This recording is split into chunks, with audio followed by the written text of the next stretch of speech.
ulo mo? Visit yung kapitbahay natin na yan eh. Sabihan ba naman akong paalamunin mo lang daw ako? Ha? Kasalanan mo to eh. O bakit naging kasalanan ko? Ang hilig mo kasi magpakain.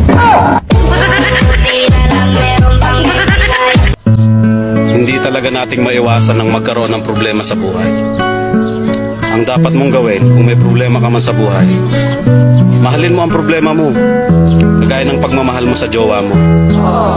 Kasi kapag minahal mo ang problema mo, kagaya ng jowa mo, iiwan ka rin niya. Oh, it's crying time again. You're gonna leave me. Kinain-kain ko pa. Lalandi rin pala sa iba. Ayo. Oh, unsa man? Taga center mi sir. Nag-house to house mi ba kay libre man tuli basig naay membro diri sa inyo nga wala pa matuli. Kana dong. Panahon na gyud na ba nga magpatuli ka kay libre. Aw, wala pa day ka matuli sir. Maayo ni kay libre. Papa oy, sabaan kaayo.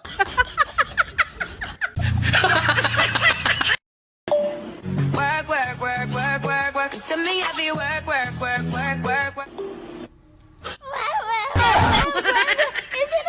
Ayaw, di ma.